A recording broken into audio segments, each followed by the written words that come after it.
So Maundy Thursday is the Thursday right before Good Friday. Now we know on Good Friday Jesus will be crucified. So this is essentially his last day before his death.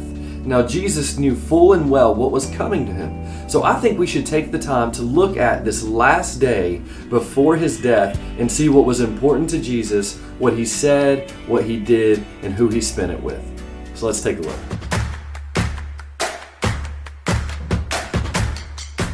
Hey guys, my name is Jeff. I make videos just like this every single week to make faithful followers of Jesus and equip them to change the world. If that sounds like what you're looking for, do me a favor and go ahead and hit that subscribe button. Leave me a comment down below just letting me know what you think about the channel overall.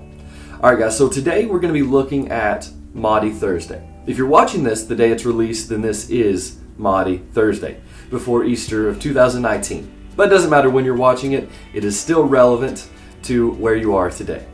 So on Maundy Thursday, Jesus knew that the very next day he would give up his life for all of humanity.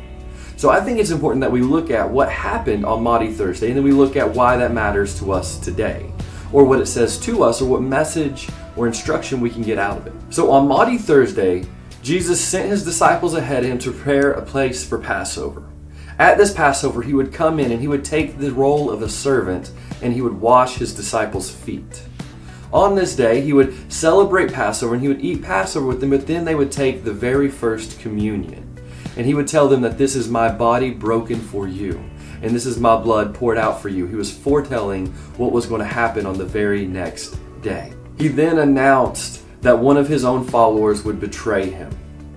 And then he gives a new commandment. Now this new commandment is where the name Maundy Thursday comes from. Maundy essentially means commandment.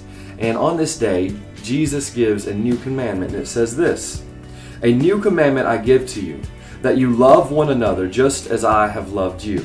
You also are to love one another." In John 13:34. Jesus would then call Peter to a special pastoral role in the church. They would sing a hymn together, and then Jesus would head with a few disciples to the Garden of Gethsemane to pray. As he was there praying that this cup might be passed from him, but not his will, but the Father's be done, he would come back to find the disciples asleep when they were supposed to be keeping watch. So he went back to pray again and came back to find them sleeping again. And he went back to pray and he came back to find them sleeping again. And at this point, his betrayer came, Judas, and he brought with him a Roman army to arrest Jesus. We then know that Peter will grab his sword and he will slash off the ear of the high priest's servant. Jesus will heal it.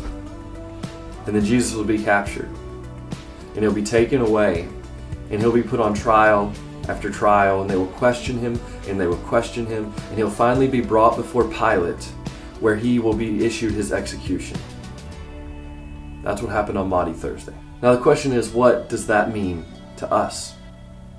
Just look at what Jesus did on his last day. What did he do? He came, he entered into community. He gathered together with his best friends.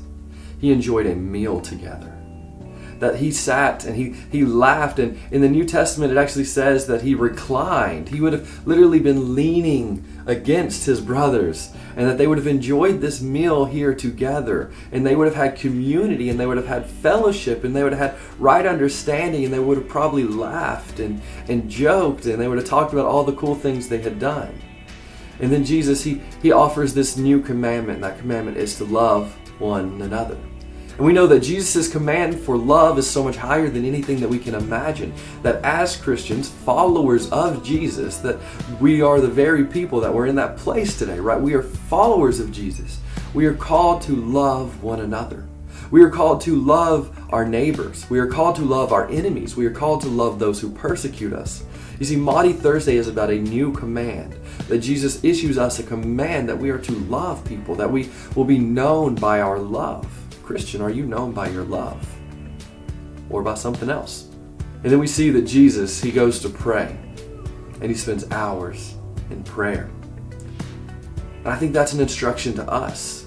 That when we are facing a difficult situation, and when we're facing a situation we don't want to be in, and we see a cup coming to us that we don't want to drink from, are we hitting our knees in prayer to the Father? Or are we still trying to fight the battles all on our own? You see, I think we can learn a lot from Jesus. I think if we could simply follow Jesus' way on this one single day, that it could make every one of our days better. That if we would surround ourselves with people who lift us up and that build us up and that love us truly for who we are, if we would do this and if we would join together and we would laugh and we would fellowship and we would just enjoy community with these people, I think we would be better off. And if each and every day we would go into the world and we would love the world, that we would love the people of the world, that we would simply love people because they are a creation of the Creator. If we love people for who they are because they are made in the image of God, they are made by the hand of God, in the image of God, if we would love people for who they are, I think we would be happier. And if we would hit our knees and pray in every moment, in every situation, in the good and the bad, on the mountains and the valleys, if we would hit our knees and pray, truly pray to the Father, not just routinely, not just traditionally, but hit our knees and have a conversation, pleading for guidance and pleading for help and pleading for direction from the Father, I believe that we would be happier. So to me, Maundy Thursday is about following Jesus and living the way Jesus instructed us to live. That we fellowship and we pray and we love. And that if we love, it'll separate us from everything else in this world. Because we have a love the world doesn't have. We have an unconditional, I love you because of who you are and whose image you are created in, not because of what you can do for me. We have a love that separates us from the world. I believe if we lived like Jesus did on Maundy Thursday, we'd have a great, powerful, influential life. I believe that.